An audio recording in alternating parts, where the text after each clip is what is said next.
Terima kasih sudah memenuhi undangan kami untuk mengikuti aksi nyata tentang berbagi praktik baik budaya positif. Baik, Bapak Ibu, sebelumnya mungkin kita ngomongnya santai saja. Kira-kira kalau dikatakan budaya positif, nanti di sini kita ada nanti bagaimana kita membuat kata disiplin ya Bapak Ibu ya. Jadi kita akan saya akan memaparkan atau berbagi dengan Bapak Ibu tentang budaya positif.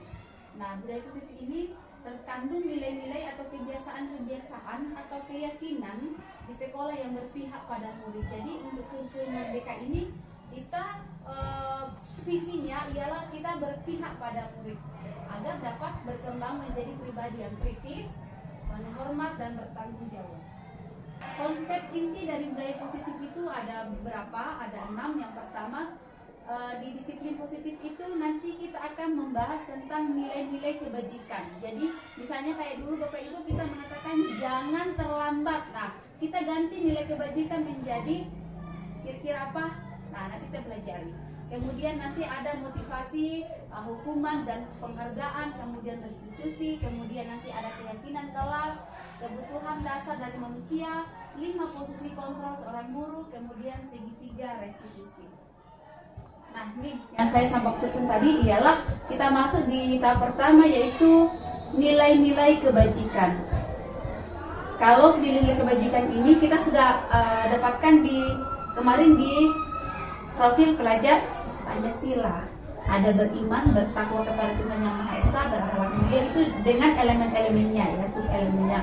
Misalnya berakhlak mulia, rajin beribadah, apalagi kemarin itu melakukan perbuatan-perbuatan yang baik. Nah, itu mungkin masuk di akhlak mulia. Kemudian mandiri, bernalar kritis, berkebinekaan global, bergotong royong, kreatif.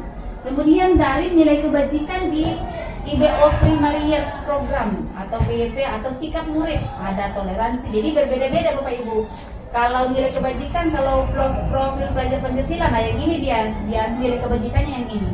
Kalau kita ambil, maunya kita nilai kebajikan di sekolah kita itu kita kembangkan di IBO Primary Years Program. Nah, ini ada toleransinya, ada rasa hormat, integritas, mandiri, menghargai, ada antusias, empati, keingintahuan, kreativitas, kerjasama, percaya diri, dan komitmen.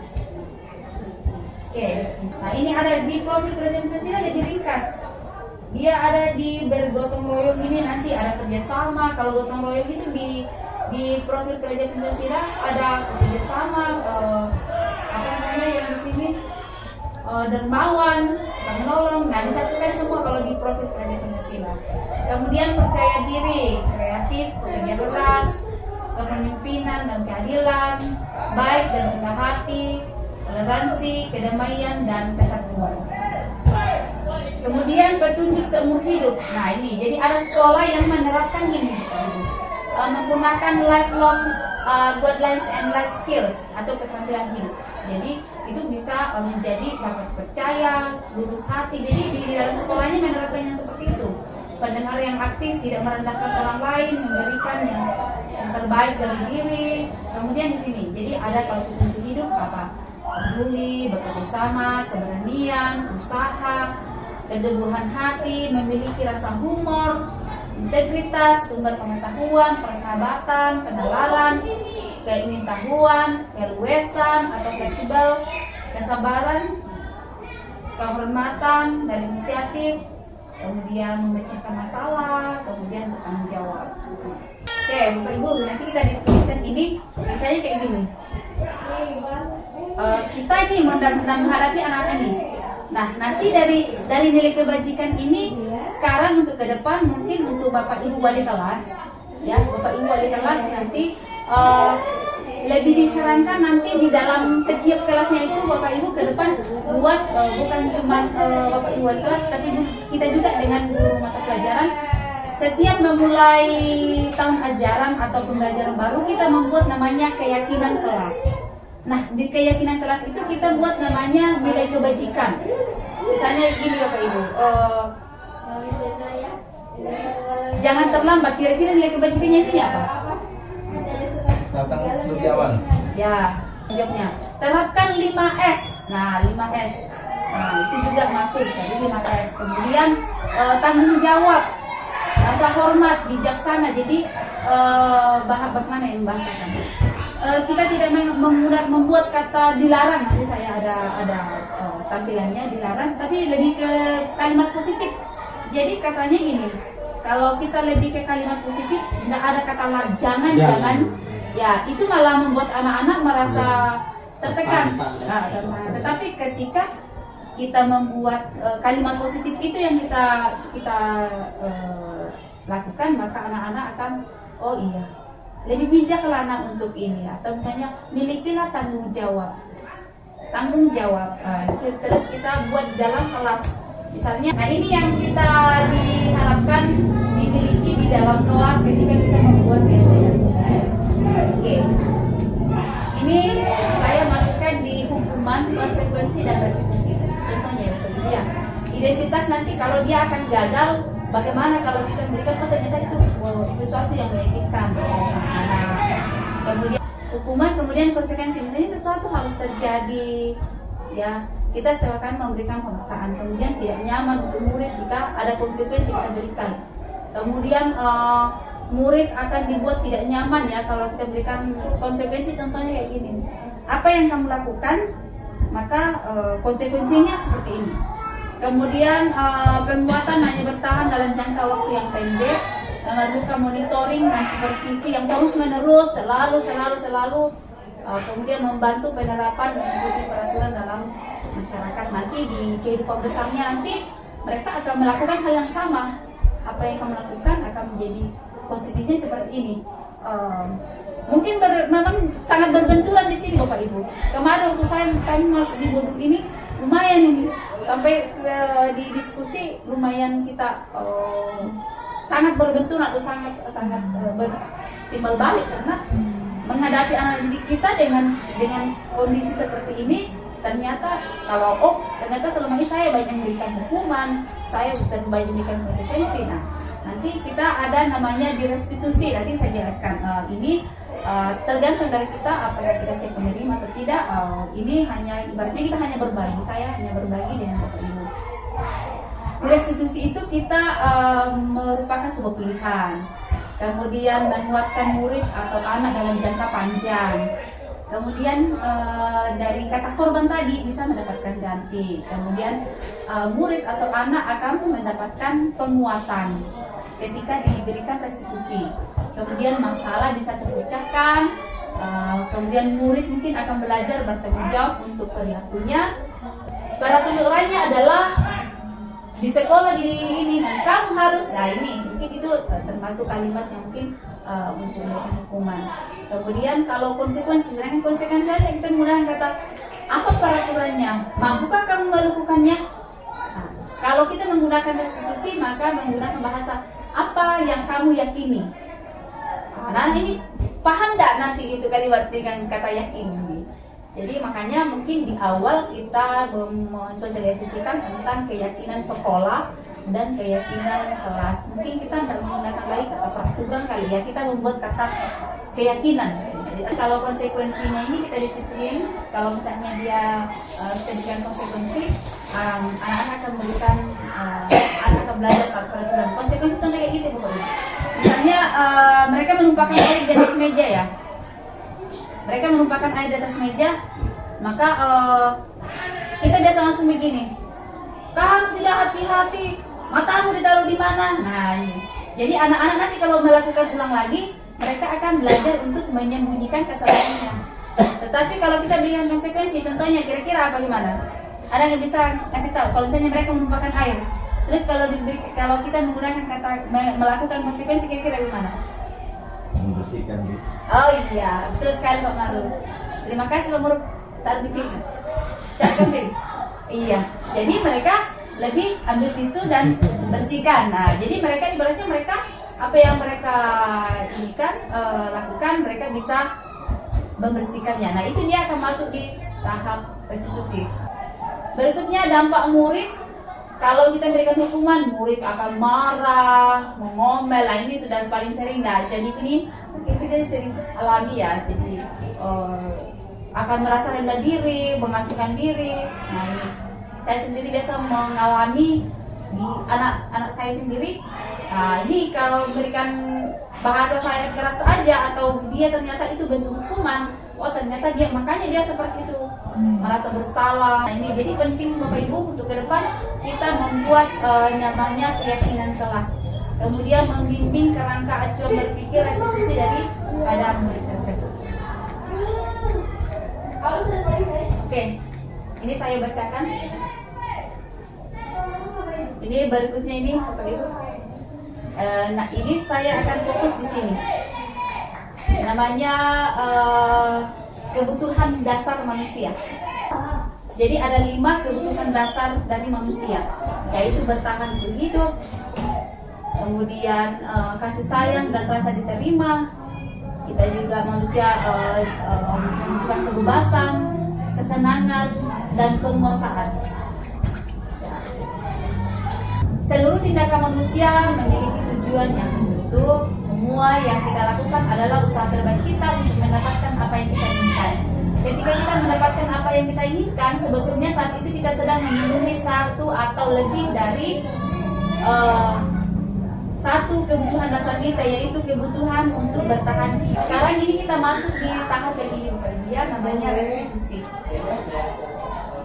Restitusi itu adalah proses untuk menciptakan kondisi bagi murid memperbaiki kesalahan mereka sehingga mereka bisa kembali pada kelompok mereka dengan karakter yang lebih kuat. Ini menurut dosen pendapatnya si dosen tahu. Kemudian restitusi juga merupakan proses kolaboratif yang mengajarkan murid untuk mencari solusi untuk masalah mereka, kemudian membantu murid berpikir tentang orang seperti apa yang mereka inginkan. Jadi ini restitusi ini kayak gini ya. Dan bagaimana mereka harus memperlakukan orang lain, itu menurut dosen tahun 96. Jadi ini, oke Bapak Ibu, ini saya akan memperlihatkan motivasi eksternal, misalnya ini perilaku kontrol negatif, kemudian perilaku kontrol positif, kontrol diri. Ini di dalam sini, ini guru yang akan membuat namanya posisi kontrol guru. Ya, jadi ada posisi kontrol dari guru. Ya, bagaimana guru membuat membuat kontrol terhadap siswa. Dalam restitusi, ketika murid berbuat salah, guru tidak mengarahkan untuk menebus kesalahannya dengan membayar sejumlah uang atau memperbaiki kerugian yang akan timbul atau sekedar meminta maaf, tetapi fokusnya murid berbuat salah akan fokus pada tindakan untuk menebus kesalahannya atau menghindari ketidaknyamanan yang bersifat eksternal. Ya, jadi bukannya pada upaya perbaikan diri yang lebih bersifat internal. Nah, biasanya mereka akan lebih ke buat kesalahan, orang buat salah akan selesai dengan situasi itu sehingga mereka lega. Nah, seakan-akan atau seolah-olah tidak pernah terjadi. Kemudian restitusi juga mencari kebutuhan dasar atau tindakan. Oke. Kemudian restitusi yang paling baik ialah mengubah kebiasaan dari cenderung untuk mengomentari orang lain menjadi mengomentari diri sendiri. Jadi menyatakan orang yang bahagia akan mengevaluasi. Kita akan lebih banyak merefleksikan. Jadi kalau restitusi itu bukan berarti bahwa kita hanya akan cenderung mengomentari orang lain, tetapi lebih ke bagaimana kita merefleksikan diri atau mengomentari diri kita sendiri. Atau kita orang yang tidak bahagia akan mengevaluasi orang lain. Nah, ini 3 tahap evaluasi diri. Yang pertama, saya tidak suka cara saya berbicara kepadamu. Kemudian kesalahan yang saya lakukan adalah, nah ini kita yang ibaratnya merefleksikan diri kita.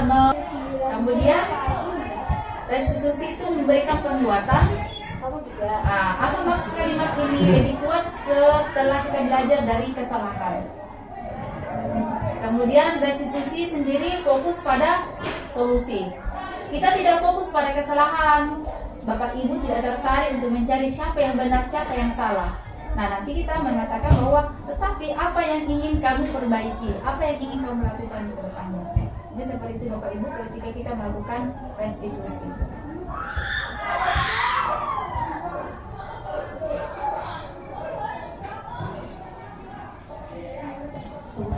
Dimakan lama gorengan itu soalnya cukup lama. Nah ini, guru berbuat, guru berkata, misalnya menghardik. Ini menghukum Bapak Ibu. Jadi tadi ada 5 posisi kontrol guru. Menghardik, menunjuk-nunjuk, menyakiti, menyindir. Aduh, waktu dibahas ini saya langsung terdiam dulu Bapak Ibu. Aduh, saya banget ini kayak. Kemudian membuat anak merasa bersalah. Nah, kita banyak berceramah, menunjukkan kekecewaan yang sangat mendalam. Nah, ini ada lagi perilaku kontrolnya positif. Nanti kalau misalnya identitasnya nanti kalau misalnya kita menghukum anak-anak, membuat anak bersalah, maka ini akan kontrolnya itu negatif dan identitasnya atau hasilnya nanti gagal. Kalau hasilnya akan sukses itu dikontrol positif. Kita mengajak anak jadi teman, membuatkan alasan-alasan untuk murid-muridnya. Kemudian ada posisi pemantau, menghitung dan mengukur. Kita hanya memantau anak-anak. Nah, yang lebih bagus ialah kita menjadi manajer. Karena apa? Anak-anak lebih mengontrol dirinya sendiri, mampu membuat dirinya sendiri nanti. Sama dengan tadi kita di manajer nanti akan berhubungan dengan restitusi tadi ya. Segitiga restitusi nanti. Kita mengajukan pertanyaan. Jadi ini guru-guru yang hanya bertanya, ini banyak bertanya sih anak-anak yang jawab. Nih, untuk penghukum contohnya kayak gini. Kalau kamu tidak melakukannya, saya akan titik-titik. Nah, itu bentuk hukum. Kalau kita membuat anak bersalah, kita akan katakan begini. Kamu sudah sangat mengecewakan bapak dan ibu. Nah, anak-anak kan tertunggu merasa bersalah. Nah, ini perilakunya dia sebenarnya identitasnya gagal. Nah, kalau misalnya dia berteman, anak-anak kita guru sebagai teman, jadi 5 posisi kontrol guru itu Bapak Ibu, 1 sebagai penghukum, kemudian guru sebagai pembuat orang merasa bersalah, kemudian perilaku guru, kontrol guru sebagai seorang teman, pemantau dan manajer. Nah, nanti kita pilih kira-kira saya ada di posisi mana nih? Ya, kalau dari atas sini sebenarnya kita Bapak Ibu guru sebenarnya kita semua ada semua loh. Di dalam 5 posisi kontrol guru itu kita ada semua di dalam. Hanya tergantung moodnya, kadang-kadang kita dihukum ya kan, atau tergantung anaknya. Kadang-kadang kita di posisi manajer sebenarnya atau pemantau atau teman. Jadi mungkin di sini kita bagaimana mungkin ke depannya bisa berbagi saja. Kemudian kalau ke teman bagaimana? Lakukan untuk ibu, bapak gurunya ya nak. Ya sudah. Nanti bapak ibu bantu bereskan ya. Nah, artinya tidak ada anak-anak kita tidak libatkan, tapi bapak ibu gurunya yang terdepan. Nah, kalau kita memantau, kita sebagai guru sebagai pemantau saja. Apa peraturannya? Nah, kadang-kadang seperti itu kan. Kira-kira kamu lakukan ini, apa konsekuensinya, apa sanksinya, apa yang telah kamu lakukan, apa yang terjadi sekarang. Tetapi kalau kita sebagai manajer, kita katakan apa yang terjadi, apa yang kita yakini. Apakah kamu meyakini hal tersebut? Nah, ini jadi banyak keyakinan ini dibuat. Makanya di awal kita buat namanya nilai-nilai kebajikan yang akan kita buat di keyakinan sekolah dan keyakinan kelas. Kemudian kalau kami memperbaikinya, jadi kira-kira hal tersebut akan mendapatkan diri muka. Nah, gitu ya. Hasilnya, jadi anak akan memberontak, mendendam, menyalahkan orang lain. Nah, itu. Kemudian kalau di membuat rasa bersalah, anak-anak kan banyak berbohong ya Bapak Ibu. Karena membuat mereka merasa bersalah, akhirnya mereka banyak berbohong. Sudahlah, daripada kita jujur, bohong aja lah. Kalau kita menjadi anak-anak yang menjadi teman, mengajak anak-anak posisi ini sebagai teman, anak-anak akan tergantungan sama kita, sehingga mereka tidak mandiri. Kemudian kalau kita sebagai pemantau, anak-anak bisa menyesuaikan, bila kita awasi. Misalnya, nanti kamu bersihkan halaman di bawah. Nah, tapi kita harus jangan tinggalkan. Jangan tinggalkan anak-anak, kita harus awasi. Nah, tapi kalau kita memberikan sebagai manajer atau memberikan pertanyaan tentang penguatannya, maka wataknya atau karakternya akan menjadi lebih kuat. Murid akan berkata kalau kita berikan hukuman, kita sebagai penghukum, saya nggak peduli. Kalau anak-anak kita berikan rasa bersalah, maafkan saya. Kalau anak-anak kita buat sebagai teman, saya pikir bapak ini teman saya pikir ibu teman saya pikir ibu berpihak sama saya. Kalau misalnya kita sebagai posisi sebagai pemantau, dia mengatakan saya akan dapatkan beberapa bintang kalau melakukan hal ini kan. Kalau hal ini saya lakukan, saya akan mendapatkan ini kan. Nah ini, jadi mereka akan melakukan tetapi mendapatkan. Iya Bu. Kemudian kalau misalnya kita sebagai manajer, maka anak-anak akan mengatakan bagaimana caranya supaya saya bisa memperbaiki keadaan ini, atau saya akan memperbaiki masalah ini dengan dampaknya pada murid. Jika kita sebagai penghukum, dia akan mengulangi kesalahannya berulang kali, lebih agresif. Kalau anak kita sebagai pembuat rasa bersalah, maka mereka anak-anak akan merasa rendah diri, merasa gagal, tidak berharga. Kalau sebagai teman, anak-anak akan tergantung, kemudian tidak mandiri. Kemudian kalau sebagai apa tadi? Sebagai pemantau, menitikberatkan pada dampak itu sendiri. Kemudian mendapatkan hadiah atau mendapatkan hukuman. Kemudian kalau sebagai manajer mengevaluasi diri bagaimana menjadi diri yang lebih baik. Kaitannya dengan dunia, murid akan meletakkan guru di luar dunia yang berkualitas. Kalau kita sebagai penghukum, murid tidak akan menghargai kita.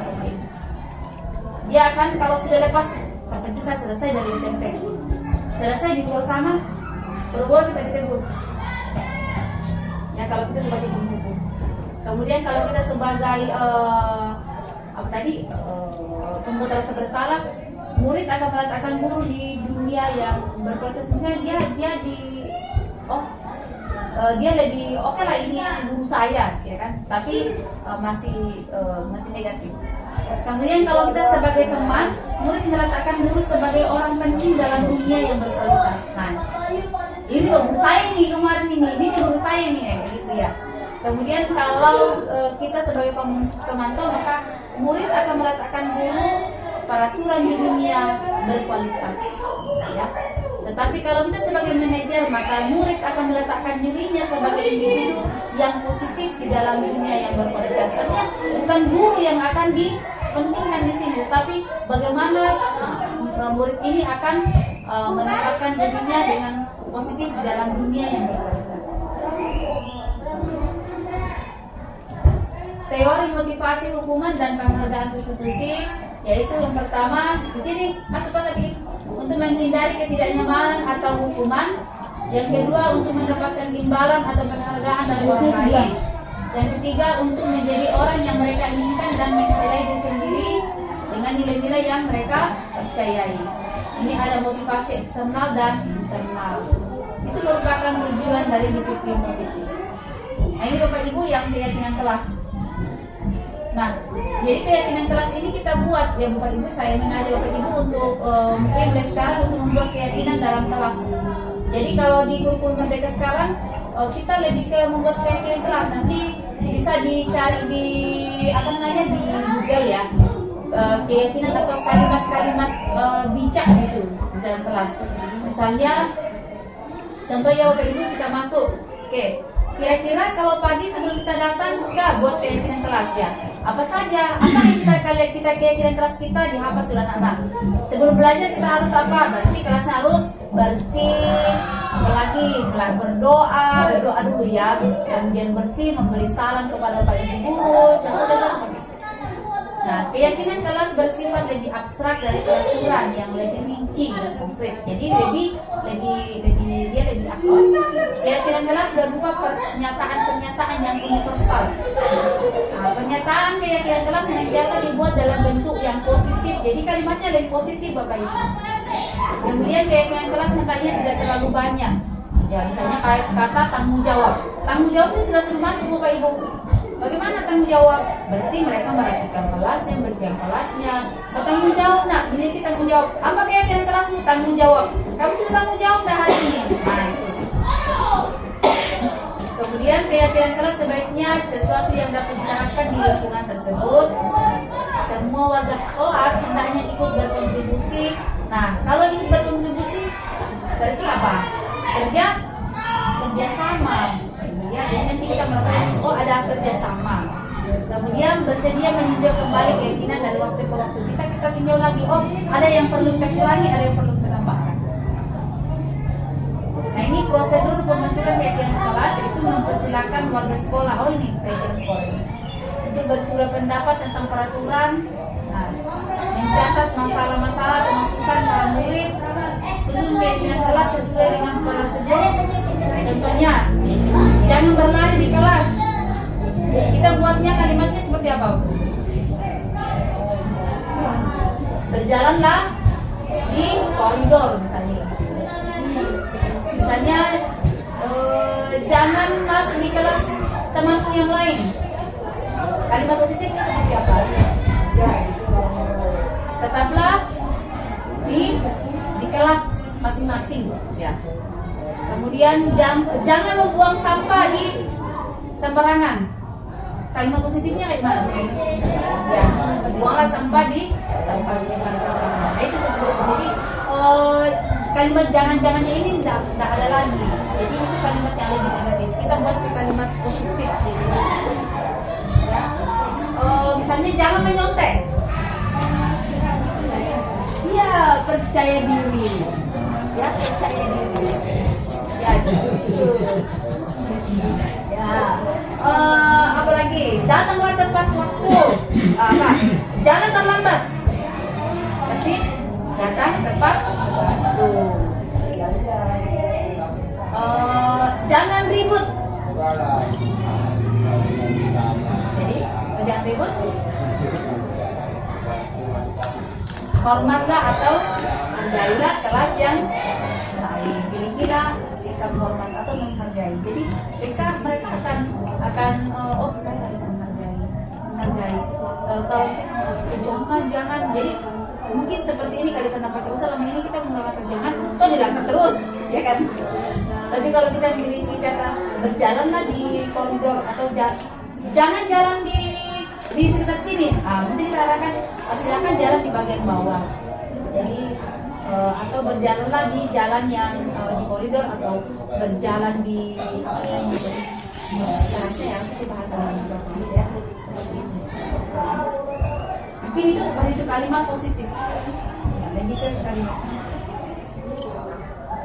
Ini Bapak Ibu yang saya katakan tadi 5 posisi kontrol. Nah ini yang paling penting. 5 posisi kontrol seorang guru yaitu yang pertama sebagai penghukum, sebagai pembuat rasa bersalah, sebagai pemantau, sebagai teman dan sebagai manajer.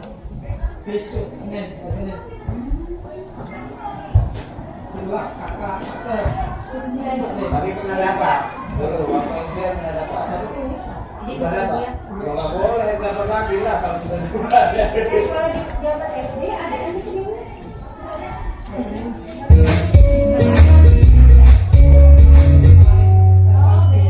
Salam bahagia Ibu dan Bapak guru hebat. Dalam penerapan disiplin positif restitusi, salah satu program yang dikembangkan adalah 5 posisi kontrol. 5 posisi kontrol dalam restitusi adalah proses perjalanan seorang pendidik agar dapat mengenali dirinya.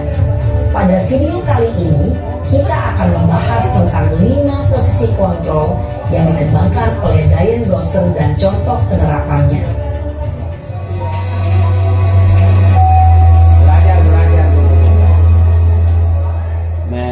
Lima posisi kontrol itu adalah 1. Posisi penghukum, 2. Posisi pembuat merasa bersalah, 3. Posisi teman, 4. Posisi pemantau atau monitor, dan 5. Posisi manajer. mendidik. Pada posisi inilah, guru dapat menerapkan disiplin positif yang berpihak pada murid, yang memerdekakan murid. Perjalanan seorang pendidik tentunya tidak mudah untuk sampai pada posisi seorang manajer. Namun, tujuan kita pasti, yaitu menciptakan murid-murid yang mandiri, merdeka, dan bertanggung jawab. Semoga penggambaran 5 posisi kontrol yang telah diperlihatkan ini dapat menjadi ajang refleksi bagi kita semua, agar dapat terus mengasah dan menerapkan disiplin positif yang memerdekakan murid. Mari terus berlatih dan bersemangat. Selamat menerapkan. Salam dan bahagia Ibu dan Bapak Guru hebat. Oke, Bapak Ibu, jadi itu tadi di posisi kontrol seorang guru. Nah, diharapkan, jadi kalau ini sebenarnya kita sudah alami semua sebenarnya. Kadang-kadang kita membuat proses salah. Aulia, silakan duduk.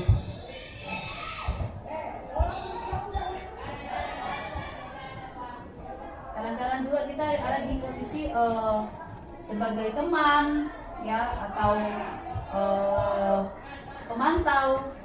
Nah, nanti mungkin kita lebih ke manajer, yaitu memberikan pertanyaan-pertanyaan yang membuat anak itu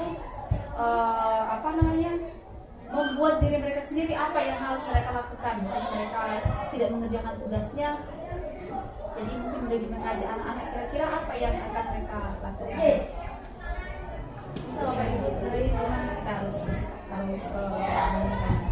segitiga institusi tadi kita lakukan untuk menciptakan kondisi yang baik bagi peserta, untuk memperbaiki kesalahan mereka sehingga mereka bisa kembali pada kelompok mereka dengan karakter yang lebih kuat. Nah, ini segitiga institusi itu misalnya menstabilkan tindakan, ya. Jadi dengan mengatakan begini, setiap orang pasti melakukan kesalahan. Kamu bukan satu-satunya orang yang melakukan hal ini. Nah, itu jadi anak-anak distabilkan dulu keterangan anak. Kemudian kita memvalidasi tindakan ini. Tentunya kamu punya alasan mengapa kamu melakukan ini. Adakah cara yang lebih efektif untuk mendapatkan apa yang kamu lakukan? Jadi kita memvalidasi tindakan anak tersebut. Setelah itu baru kita masuk di menanyakan keyakinannya. Ya, keyakinan kelas apa yang telah kita sepakati, keyakinan pada dirimu. Apakah kamu ingin menjadi orang yang seperti ini? Nah, itu menanyakan keyakinannya. Apakah di nilai yang diajarkan di keluargamu seperti ini? Nah, jadi anak-anak akan memahami, oh dirinya saya seperti ini. Jadi mereka akan lebih memperbaiki kesalahannya, sehingga mereka bisa kembali kepada kelompok mereka atau karakter yang lebih kuat. Terima kasih Bapak Ibu untuk hari ini. Tetapi sebelum itu saya mohon ya Bapak Ibu kita melakukan refleksi. Jadi setiap nanti mungkin ke depan mungkin kita juga akan belajar. Setiap pembelajaran, di akhir pembelajaran kita siapkan 10 menit. Jadi 10 menit untuk anak-anak kita melakukan refleksi. Kita lakukan refleksi itu saya mengajak Ibu, nanti saya ajarkan, saya berbagi namanya, kita menggunakan tahap refleksi ada 4P atau 4F ya. 4P. Ada pertanyaan pertama. Jadi ada namanya refleksi 4P, yaitu peristiwa, ceritakan pengalaman setelah mengikuti kegiatan tadi, kemudian perasaan Bapak Ibu seperti apa, kemudian pembelajaran apa yang diperoleh, kemudian bagaimana penerapan ke depan atau perubahan kira-kira ke depan seperti apa. Nanti tempel di sini, nanti saya tutup video foto nih. Saya ulang. Nanti gantian aja nih. Nanti tempel lagi. Tempel di mana? Tempel di situ yang warna putih. Oke, di foto. Nomor 1 Apa ini? Nomor 1 peristiwa tadi, fakta-fakta yang terjadi. Misalnya gini, tadi kita berdiskusi tentang apa? Misalnya apa yang terjadi tadi, peristiwa-peristiwa apa yang telah kita buat. Misalnya tadi kita berdiskusi tentang kira-kira apa yang Bapak Ibu tangkap tadi ya, apa saja tadi, misalnya bercerita aja Bapak Ibu pengalamannya tadi setelah bercerita tadi setelah saya misalnya kayak gini, saya ada undangan untuk mengikuti aksi nyata budaya positif dari UNC. Pertama ditayangkan apa, yang kedua ditayangkan apa, yang ketiga ditayangkan apa gitu ya. Nah, jadi bercerita apa? Ayo. Oh, kira tidak. Jadi dikasih bupe. Tadi apa ya? Iya. Materinya ini apa tadi Bunda? Budaya positif. Ya, tentang budaya ya. Jadi aksi nyata tentang budaya positif. Nah, kira-kira mau dimulai dengan apa, tayangan apa gitu. Jadi Bapak Ibu bercerita aja, mengingat kembali tadi apa. Nanti ini kita bisa kembangkan Bapak Ibu di kelas untuk anak-anak kita, tapi tidak apa-apa Bu, dan semuanya 4P kita lakukan. Kita bisa lakukan di akhir. Ini termasuk penilaian formatif untuk anak-anak. Jadi anak-anak kembali misalnya pembelajaran apa yang kita dapatkan hari ini, kemudian kira-kira penerapannya kira-kira seperti apa. Nah ini bisa masuk dalam penilaian formatif kita pada anak-anak. Jadi anak-anak oh ternyata ada yang aktif menjawab, ada yang bisa menjawab seperti ini. Nanti kita bisa buat di kertas-kertas kecil, kita gunting-gunting, kita bagikan sama anak-anak. Kedua apa? Yang kedua, bagaimana perasaan ibu setelah bapak ibu setelah saya melakukan aksi nyata ini atau mengikuti kegiatan inseminasi hari ini? Bagaimana perasaannya? Apakah bosan? Apakah tertarik? Itu aku merasa senang, bersyukur bisa memahami.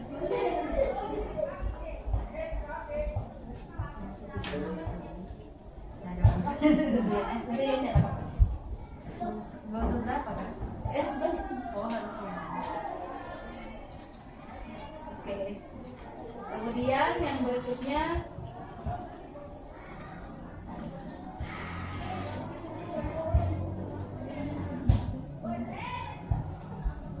Ika.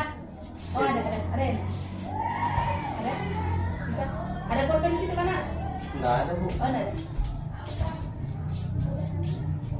Bisa deh.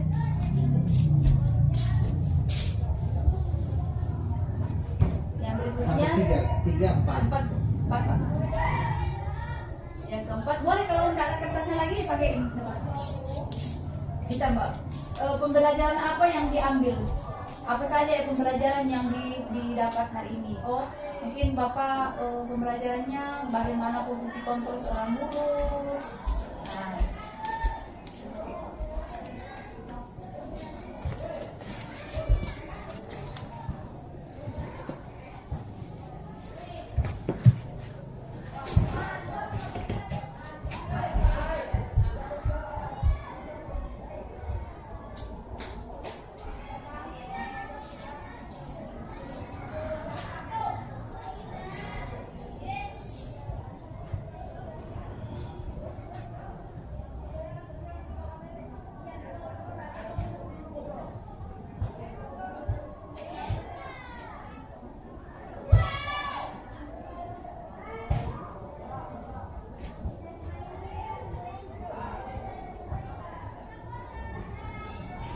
sudah.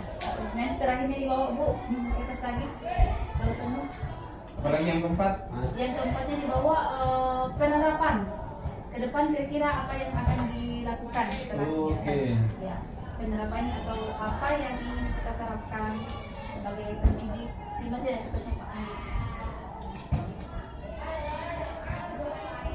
Nanti bisa mungkin Bapak Ibu ya kita berbagi saja. Ke depan kalau kita mengajar, karena kan mungkin jamnya kan agak panjang. Jadi kita bisa buat di 10 menit terakhir, nah lakukan refleksi. Jadi misalnya kita katakan sama anak kita, pertama apa yang pengalaman apa sepanjang perjalanan hari ini. Kemudian yang kedua perasaannya seperti apa. Nomor apa? Ya, nomor 4 Bu. Tadi? Ya Bu. Apa tadi apa lagi disuruh? Penerapan ke depannya seperti apa yang perlu kita terapkan misalnya setelah Kedua tadi apa tadi itu kan? yang kedua perasaan Pak. Iya. Dan yang ketiga pembelajaran yang didapatkan, yang terakhir penerapannya.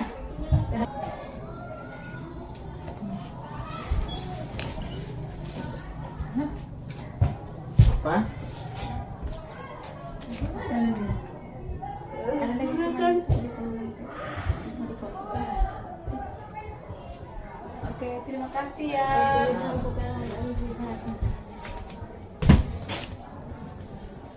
Ini kursi ini bisa ke sana aja dulu. Di mana lagi nasi Di belah depan sana, Bu. Mau ya tadi di Supaya di- kalau kan. ada tamu mau lewat mana? itu sudah aku bawa ke rumah. Lah ke sana aja bisa ditaruh. Gampang itu kalau mau diamankan Tika. Ada tamu ini lompat ke mana? Ada aku pakai rok. Panas ya Des ya. Dari sana, Kok Pak. ini panas banget ya? Sana dia ngobrol di sini. Oh, Nah kan tapi udah pelong nah. gini dulu Hen. Lihat pelok tanah tilongcat di sini. Putar-putar Ya, sudah nanti kalau sudah selesai. Itu mau kamu aja. mau ambil kan Mbak Kuam. Apa Des sama Des? Sudah kan? Ya terima kasih banyak sudah mengikuti kegiatan hari ini. Semoga kita bisa kita bisa terapkan ke depan. Oh ini tempat sembelnya. Tinggal kita ini kan. Nanti aku kirim link sertifikatnya ya. Iya. Tinggal Sertifikat menyusul. Oke. Di rumah bapaknya.